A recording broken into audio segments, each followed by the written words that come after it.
அனைவருக்கும் வணக்கம். டிஎன்யூஎஸ்ஆர்பியிலிருந்து இரண்டாம் நிலை காவலர் மற்றும் இரண்டாம் நிலை சிறை காவலர் மற்றும் தீயணைப்பாளர் பதவிகளுக்கான பொதுத் தேர்வு எப்போ நடக்க போகுது அப்படின்னா 2026 செப்டம்பர் மாதம் நம்ம இந்த எக்ஸாம்ஸ் எதிர்பார்க்கலாம். அதிலிருந்து 75லேருந்து 90 நாட்களுக்குள்ளே தேர்வானது நடக்க வாய்ப்பு இருக்குது.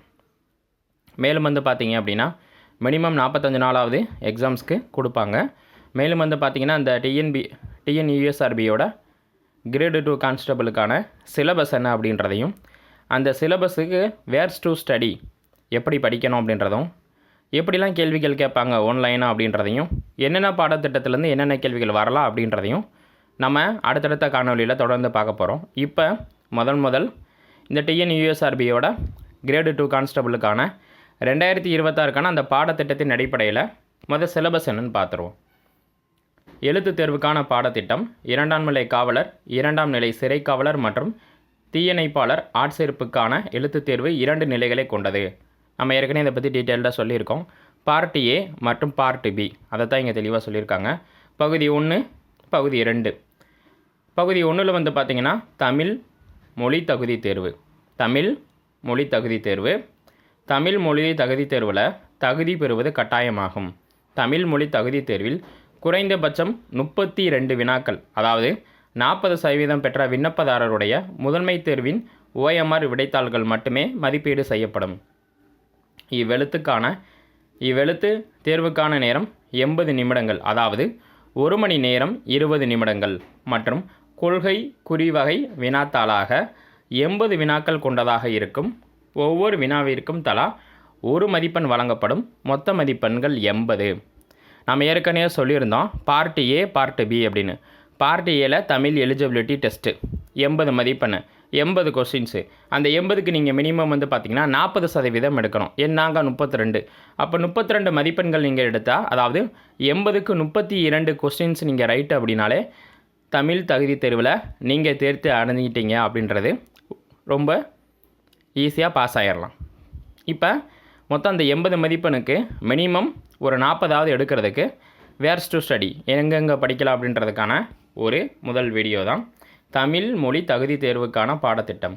10ஆம் வகுப்பு வரை கற்பிக்கப்படும் தமிழ் பாடங்களிலிருந்து, வார்த்தையை பாருங்கள், 10ஆம் வகுப்பு வரை கற்பிக்கப்படும் தமிழ் பாடங்களிலிருந்து வினாக்கள் கேட்கப்படும். தமிழ் இலக்கணம், தமிழ் இலக்கியம், மொழித்திறன், பிழை திருத்தம், ஆங்கில சொல்லுக்கு நேரான தமிழ் சொல்லி அறிதல், தமிழ் அறிஞர்கள் மற்றும் தமிழ் தொண்டு தொடர்பான வினாக்கள் கேட்கப்படும்.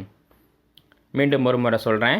தமிழ் இலக்கணம் 6ஆம் வகுப்பில் இருக்குது. எழுத்து இலக்கணம், சொல்லு இலக்கணம், பொருள் இலக்கணம், யாப்பு இலக்கணம், அணி இலக்கணம் என மொத்தம் 5 வகைப்படும். தமிழ் இலக்கியம், மொழித்திறன், பிழை திருத்தம், ஒருமை பன்மை வேறுபாடை பற்றி கேட்கலாம், மரபு பிழையை நீக்கி கேட்கலாம், ஆங்கில சொல்லுக்கு நேரான தமிழ் சொல்லி அறிதல்.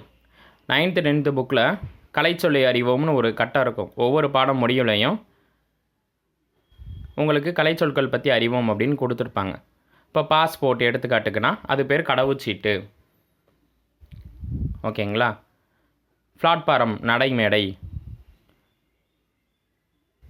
ரயில்வே ஸ்டேஷன் தொடர்வண்டி நிலையம் அப்படின்னு ஒரு சில எடுத்துக்காட்டுகளுக்காக நான் இங்கே கொடுத்துருக்கேன். நீங்கள் என்ன செய்யுங்க அப்படின்னா 6ஆம் வகுப்புலேருந்து 10ஆம் வகுப்பு வரை இருக்கக்கூடிய கலை சொற்கள் தொடர்பாக நம்ம ஒரு காணொலி கொடுக்க போகிறோம்.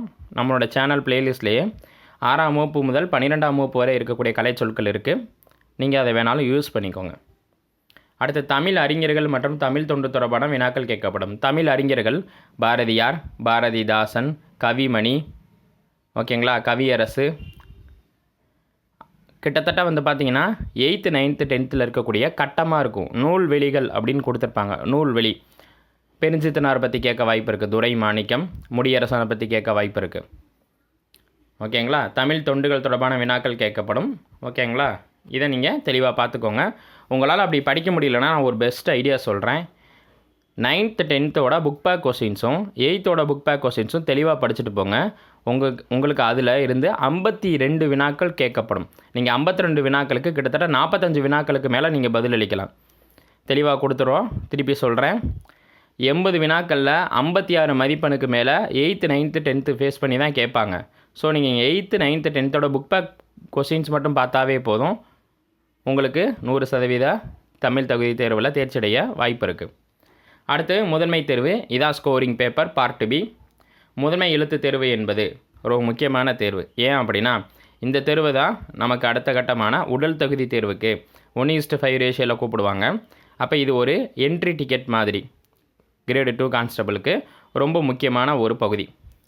முதன்மை எழுத்து தேர்வு 70 மதிப்பெண்கள் கொண்டதாக இருக்கும். இதில் ஒவ்வொரு வினாவிற்கும் தலா 1 மதிப்பெண் கொண்ட 70 கொள்கைக்குறி வகை வினாக்கள் இருக்கும். இவ்வெழுத்து தேர்வுக்கான நேரம் 80 நிமிடங்கள். இது என்னது அப்படின்னா 1 மணி நேரம் 20 நிமிடம். 1 மணி நேரம் 20 நிமிடம். விண்ணப்பதாரர்கள் முதன்மை எழுத்து தேர்வில் தகுதி பெற குறைந்தபட்சம் 25 மதிப்பெண்கள், அதாவது 35% பெற்றிருக்கணும். எழுத்து தேர்வு கீழ்கண்ட பகுதிகளை கொண்டது. அதாவது என்ன சொல்கிறாங்கன்னா, நீங்கள் மினிமம் குவாலிஃபை, அதாவது நீங்கள் இந்த எக்ஸாமில் பாஸு, ஆனால் கட் ஆஃப்குள்ளே வந்தால் தான் வேலை. அதை புரிஞ்சுக்கணும். கட் ஆஃப்குள்ளே வந்தால் தான் வேலை. இப்போ எடுத்துக்காட்டுக்கு வந்து ஒரு 80க்கு 68 65 எடுத்தால் தான் வேலை அப்படின்னா உங்களுக்கு அதான் கட் ஆஃப் ரேஞ்சு எந்த கம்யூனல் இருந்தாலும். நான் ஒரு எடுத்துக்காட்டுக்கு சொல்கிறேன். இந்த வருஷம் வந்து பார்த்திங்கன்னா 2025 எழுதுனதில் பிசிக்கு வந்து பார்த்திங்கன்னா 58 57 56க்குலாம் வந்திருக்கு. ஸோ அதான் கட் ஆஃப்னுபாங்க. கட் ஆஃப்குள்ளே வந்தால் தான் உங்களுக்கு உடல் தகுதி தேர்வுக்கு கூப்பிடுவாங்க. பட் ஆனால் இந்த முதன்மை தேர்வில் நீங்கள் பாஸ் அப்படின்றதுக்கு 25 மதிப்பெண்கள் அல்லது 35% எடுக்கணும். 70க்கு 25 மதிப்பெண்கள் அல்லது 35% பெறணும். நீங்கள் 25 மதிப்பெண்ணை மட்டும் செட் பண்ணிக்கோங்க. இது 2 பார்ட்டு. பொது அறிவு மொத்தம் 45 வினாக்கள், 45 மதிப்பெண்கள். ஏன்னா ஒவ்வொரு கொஸ்டின்ஸுக்கும் ஒவ்வொரு மதிப்பெண். அதில் உளவியல் சைக்காலஜிக்கு வந்து 25 வினாக்கள் 25 மதிப்பெண். ஆக மொத்தம் 70 மதிப்பெண். அப்போ 70 மதிப்பெண்ணை 2ஆக பிரிக்கிறாங்க. எப்படி பிரிக்கிறாங்கன்னா 45 + 25. 45 வந்து பொது அறிவு. அந்த பொது அறிவில் என்ன வரும் அப்படின்னா பொது அறிவியல் வரும், வரலாறு வரும். அதை கொஞ்சம் டீட்டெயில்டாக பார்த்துருவோம். பொது அறிவு 10ஆம் வகுப்பு வரை கற்பிக்கப்படும் பாடங்களிலிருந்து வினாக்கள் கேட்கப்படும். அண்டர்ஸ்டாண்ட் பண்ணிக்கோங்க. 10th வரை இருக்கக்கூடிய சோசியல் புக்கு, இது ஃபுல்லாக சயின்ஸ் அண்ட் சோசியல் புக்கை நம்ம தெளிவாக படிக்கணும். பொது அறிவு 10ஆம் வகுப்பு வரை தான் கேட்க போகிறாங்க. பொது அறிவியலில் இயற்பியல், வேதியியல், உயிரியல், சூழ்நிலையியல், உணவு மற்றும் ஊட்டச்சத்தியல், இதில் விட்டமின்ஸ், பிளட்டு இதெல்லாம் கேட்க வாய்ப்பு இருக்குது. நார்ச்சத்து உள்ள பொருட்கள் எது, நார்ச்சத்து அதிகமாக இருக்கக்கூடிய உணவுப் பொருள் எது, இதெல்லாம் கேட்க வாய்ப்பு இருக்குது. விட்டமின்ஸை பொறுத்தளவு நீரில் கரையும் விட்டமின் எது, நீரில் கரையாத விட்டமின் எது, விட்டமின்னு யார் கண்டுபிடிச்சது, என்னென்ன விட்டமின்ஸ் வந்து என்ன அறிவியல் பேர். இப்போ விட்டமின் டிக்கு வந்து கால்சிபெரால் அப்படின்னு சொல்லுவாங்க சயின்டிஃபிக் நேமு. விட்டமின் டியோட அறிவியல் பேர் கால்சிபெரால். இது ஒரு எடுத்துக்காட்டுக்கு தான் கொடுக்குறோம். ஓகேவா? இது தொடர்பாக நம்ம தொடர்ந்து காணொலிகள் கொடுக்க தான் போகிறோம். அடுத்து சோசியல் சயின்ஸ். சமூக அறிவியலில் வரலாறு, புவியியல், இந்திய அரசியல், பொருளாதாரம். இது வரலாறு வந்து உங்களுக்கு 4 பாடம் முக்கியமான பாடம் தெளிவாக சொல்லிடுறேன். 1 சிந்து சமவெளி நாகரிகம். அடுத்து தென்னிந்தியாவோட ஆட்சி. அது எப்படி நம்ம படிக்கணும் அப்படின்னா பல்லவர்களிலிருந்து சோழர்கள், சேரர்கள், பாண்டியர்கள், இதை தெளிவாக படிச்சுக்கோங்க. அதே மாதிரி குப்த பேரரசு, டெல்லி சுல்தான், புத்த மதம், சமண மதம். இதை மட்டும் நீங்கள் கரெக்டாக படிச்சுட்டு போனீங்கனாலே மேக்ஸிமம் வரலாறு இருக்கக்கூடிய கேள்வியை நம்ம தெளிவாக வாங்கிடலாம். மேலும் வந்து பார்த்திங்கன்னா சுதந்திர போராட்டத்திற்கு காந்தி வருகைக்கு பின், அதாவது 1915 1947 வரைக்கும் காலக்கோடுகள் அப்படின்னு 10th புக்கு பின்னாடி கொடுத்துருப்பாங்க. அதில் இருக்கக்கூடிய இயர்ஸை பேஸ் பண்ணி தான் கொஸ்டின்ஸ் கேட்பாங்க. மீண்டும் சொல்கிறேன், வருடம் வரக்கூடிய போர் நடைபெற்ற வருடங்கள் இது மட்டும்தான் கேட்பாங்க. அதுக்காக உங்களுக்கு ஒரு எடுத்துக்காட்டு கொஸ்டின்ஸை நம்ம சேனலில் இப்போ கொடுக்க போகிறேன். பொது அறிவு மற்றும் நடப்பு நிகழ்வுகள். அறிவியல் மற்றும் தொழில்நுட்பத்தின் சமீபகால வளர்ச்சி, இந்தியாவில் அறிவியல் வளர்ச்சி, இந்திய மற்றும் தமிழ்நாட்டோட கலை மற்றும் கலாச்சார, விளையாட்டு மற்றும் தடகள விளையாட்டுகள், தேசிய சர்வதேச விருதுகள். நம்ம ஏற்கனவே சொல்லியிருந்தோம், தேசிய சர்வதேச விருதுகள் கண்டிப்பாக கேட்க வாய்ப்பு இருக்குது. விளையாட்டு சம்மந்தமாக, கலை மற்றும் இலக்கியம் சம்மந்தமாக. தேசிய மற்றும் பன்னாட்டு அமைப்புகள். பெயர் சுருக்கங்கள். இந்த பெயர் சுருக்கம் அப்படின்னா இப்போ வந்து எலெக்ஷன் கமிஷன் ஆஃப் இந்தியா அப்படின்ட்டு இருக்குது, இதை பேரை சுருக்கி சொல்லலாம். நிதி ஆயோக்குன்னு இருக்குது, NITI, national institute for transforming India, NITI, national institute for transforming India, இந்தியாவையும் ஒரு மாற்றம் அமைப்பு. அடுத்து யார் புத்தகங்கள் எழுதுனாங்க, ஆசிரியர்கள், இந்தியாவோட அண்டை நாடுகள், இந்தியா இப்போ அதாவது அமெரிக்காவுக்கும் இஸ்ரேலும் சேர்ந்து ஈரான் மீது போர் தொடுக்குது, அதை பற்றி கேட்க வாய்ப்பு இருக்குது. உலக நடப்பு நிகழ்வுகள் தொடர்பாக கேள்விகள் இருக்குது. பார்ட் பி வந்து சைக்காலஜி. இந்த சைக்காலஜி வந்து பார்த்திங்க அப்படின்னா தொடர்பு கொள்ளும் திறன், கம்யூனிகேஷன் ஸ்கில்ஸை பேஸ் பண்ணி கொஸ்டின்ஸ் வரும். எண் பகுப்பாய்வு, நியூமரிக்கல் அனலைஸ் பற்றி வரும். தர்க்க பகுப்பாய்வு, logical analyse and mental ability, அறிவாற்றல் திறன். இந்த 4 பேஸ் பண்ணி தான் சைக்காலஜி கொஸ்டின்ஸ் வரும். மேலும் வந்து பார்த்திங்கன்னா இன்ஃபர்மேஷன் ஹேண்டலிங், இது வந்து கொடுத்த டேட்டாவை மறுபடியும் ரிட்ரைவ் பண்ணி கேட்குறது. அப்போ ஃபஸ்ட்டு தலைப்பை வந்து பார்த்திங்கன்னா தொடர்பு கொள்ளும் திறன், தமிழ் மொழியை சிறப்பாக கையாளும் திறன் பற்றி பரிசோதிக்கப்படும். நியூமெரிக்கல் அனலைஸ், எண் பகுப்பாய்வு, எண்ணியல் திறன் தொடர்பாக விரைவான பதிலளித்தல் மற்றும் சோதனை பரிசோதிக்கப்படும். லாஜிக்கல் அனலைஸ், தருக்க பகுப்பாய்வு, கொடுக்கப்பட்ட கேள்வியில் உள்ள தகவலின் பல்வேறு பரிணாமங்களை கண்டறிந்து தருக்க ரீதியாக பகுப்பாய்வு செய்தல். மென்டல் எபிலிட்டி, அறிவாற்றல் திறன், இச்சோதனையானது தூண்டல் மற்றும் விளக்கு பகுத்தறிவு மூலம் முடிவுகள் எப்படி எடுக்கப்படுகிறது என்பதை விண்ணப்பதாரரின் திறனை வைத்து சோதிக்கப்படும்.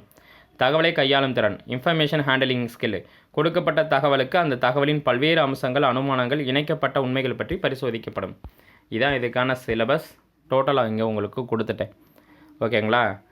சப்போஸ் உங்களுக்கு சிலபஸ் இல்லைனா இதை கூட நீங்கள் எடுத்து யூஸ் பண்ணிக்கலாம். இப்போ ஒரு எடுத்துக்காட்டுக்கான ஒரு கேள்வி. இப்போ அவங்க சுருக்கங்கள், நடப்பு நிகழ்வுகள், தமிழ்நாட்டு அரசோட திட்டங்கள்லாம் கேட்டிருந்தாங்கல்ல. முதல் கேள்வி பாருங்கள். உதவி தேவைப்படும் குழந்தைகளுக்கான உதவி மைய எண் 1098. இந்தியாவில் முதல் 24 மணி நேர கட்டணமில்லா அவசர தொடர்பு எண். அப்போ குழந்தைகளுக்காக அவசர உதவிக்கு எந்த எண்ணை கூப்பிடலாம் அப்படின்னா 1098 இந்திய அரசாங்கம் வெளியிட்டிருக்கக்கூடிய சைல்டு ஹெல்ப் லைன் அப்படின்னு சொல்லலாம். இது ஒரு கரண்ட் அஃபேர்ஸ் மாதிரிக்கு இருக்க கேள்வி. இதே தமிழ்நாட்டுக்கு வாங்களேன். ஆபத்து காலத்தில் உதவிட பெண்கள் குழந்தைகளுக்கு எந்த செயலியை தமிழ்நாடு அரசினால் பொதுமக்களின் பயன்பாட்டிற்கு அறிமுகப்படுத்தப்பட்டது அப்படின்னா காவலன் SOS. ஆபத்து காலத்தில் உதவி செய்ய தமிழக அரசால் கொடுக்கப்பட்ட முக்கியமான ஒரு ஆண்ட்ராய்டு அப்ளிகேஷன்ஸ் தான் காவலன் SOS. குழந்தைகளுக்கும் பெண்களுக்கும் 14 வயதுக்கு உட்பட்ட எந்த குழந்தையும் ஆபத்தான வேலைகளில் ஈடுபடுத்தக்கூடாது என கூறும் சட்டப்பிரிவு 24. இந்திய அரசியலமைப்பு கேட்டிருந்தாங்கல்ல பாடத்திட்டத்தில், அதை தான் இங்கே நம்ம கொடுத்துருக்கோம்.